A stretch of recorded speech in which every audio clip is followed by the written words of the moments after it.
నాకు అనంతమైనటువంటి ఆనందం ఉంటుండాలి. I have infinite joy and bliss. ఏనాడు ఏ క్షణమైనా నేను విచారం చేసినటువంటి క్షణం లేదు. Never, not even a moment, have I worried myself about anything. కారణం ఏమిటి? What is the reason?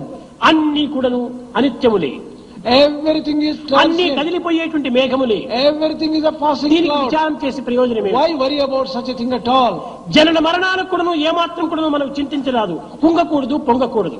Even for life and death, no one should bother oneself and one should not sink or one should not boast. మనం పుట్టే సమయంలో ఇంత వస్త్రమైనా మనం తీసుకుని రాము.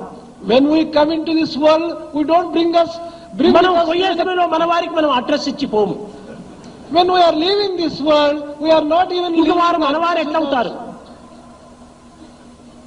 కనుక ఇవన్నీ కూడా జగత్తు యొక్క పరిణామములే.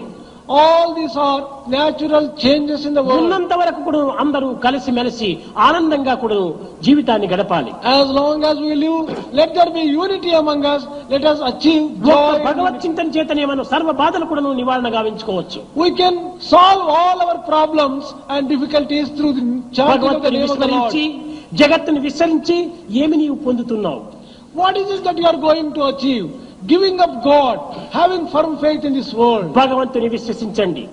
Have firm faith in God. జాతి మత భేదములు ద్వేషములను ఏమాత్రం కూడా మీరు అభివృద్ధి Do గావించుకోకండి. not develop any differences based upon caste, community, religion or nation.